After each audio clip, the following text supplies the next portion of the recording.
சாலை கூடாமலே சாலை சொல்லி முறைகேட்டில் ஈடுபட்டாங்கன்னு சொல்லி இந்த ரைடு அது பற்றி எனக்கு எதுவும் தெரியாது.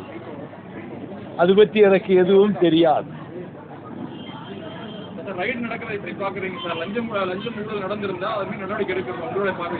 இது பற்றி எதுவும் தெரியாது. நான் அது பற்றி எந்த கருத்தும் கூற விரும்பவில்லை. நீங்க கடலூர்ல பேசும்போது நம்ம கட்சிக்கு வசந்த காலம் வந்துருச்சு, இனிமேல் நம்ம எல்லாரும் இப்படி கல்யாணங்கள் நடக்கல தான் வசந்த காலம் இல்ல. அது ஏதாவது குறிப்பு உணர்த்துறீங்களா? அதில் குறிப்பெல்லாம் உணர்த்தலை. இயற்கையா இப்போ வசந்த காலத்தில் முருகனுடைய குடும்பம் அடியெடுத்து வச்சிருக்கு. அது மாதிரி வசந்த காலம். சில மனத்திசக்திகள்லாம் இருந்தது, ஊமை காயங்கள்லாம் இருந்தது அப்படின்லாம் கூட சொன்னீங்க. அதுக்கு பதவுரை பொழிப்புரை எழுதுறதுக்கு சாயங்கால கச்சேரி நடத்தக்கூடிய நம்முடைய நண்பர்கள், தொலைக்காட்சி நண்பர்கள், அதுக்கு பதவுரை பொழிப்புரை விளக்க உரை விமர்சன உரை கண்டன உரை எல்லாம் நடத்துவாங்களே, தாராளமாக நடத்தும்.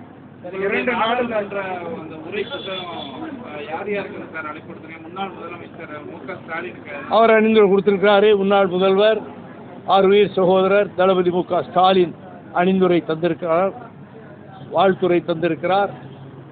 22 பேர் தலைவர்கள் அணிந்துரை தந்திருக்கிறார். 22 பேர்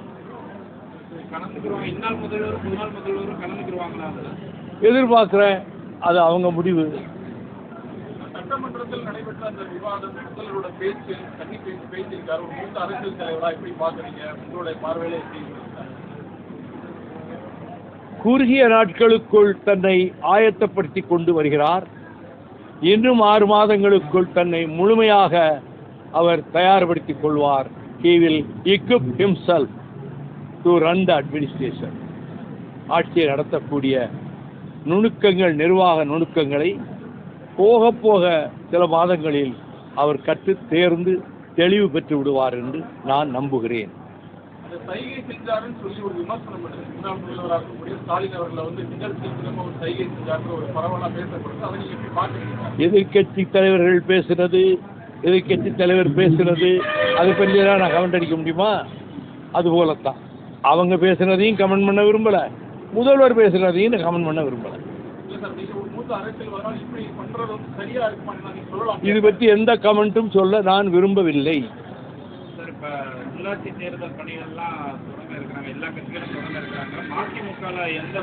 மதிமுக மக்கள் நலனுக்காக நாங்கள் போய் ஓட்டே விழாத ஒரு வேலையில் ஈடுபட்டு வேலைக்கிட்ட எடுத்துக்கிட்டு இருக்கோம். ஒரு ஓட்டு அதனால கிடைக்காது.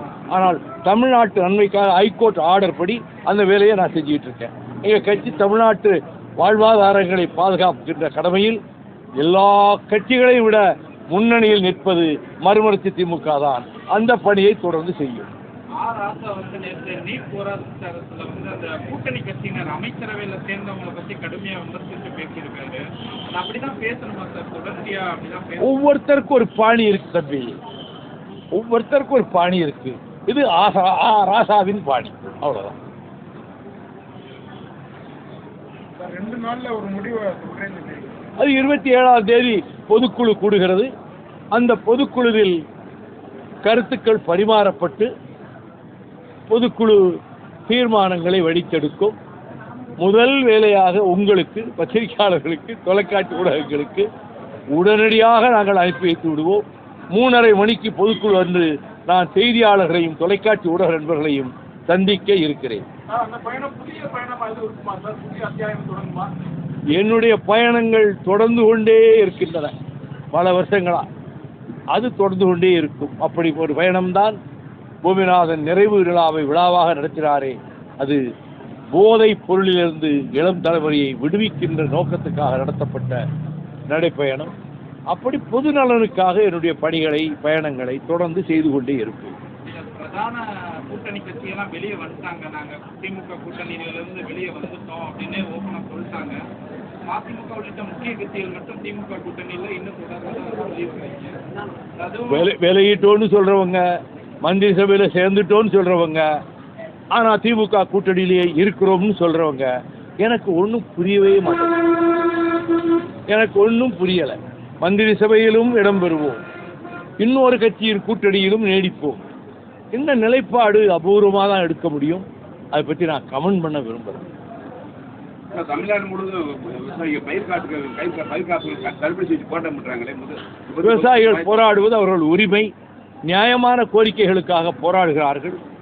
இதை அரசு பரிசீலித்து ஆவணம் செய்ய வேண்டியது அரசின் கடமை, முதல்வரின் கடமை.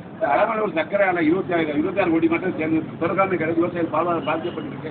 அதை இந்த மாதிரி திறக்காம இருக்கிறது, நடக்காம இருக்கிறத பத்தி எல்லாம் பேச ஆரம்பிச்சா அது நீண்டு கொண்டே செல்லும். அதுக்குள்ள நான் போக விரும்பல.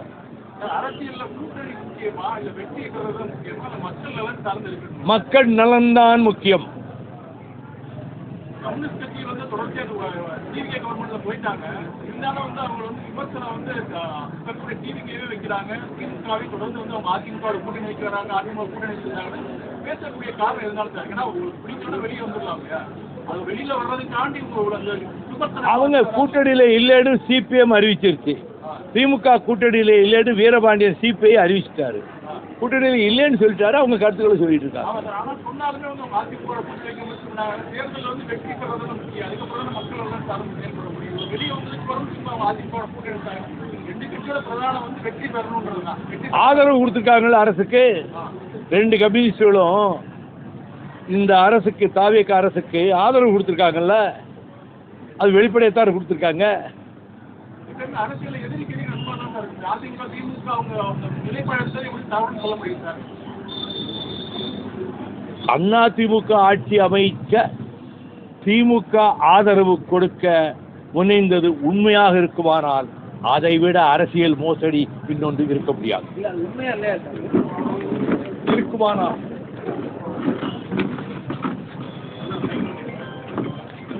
எடுக்கலாமா?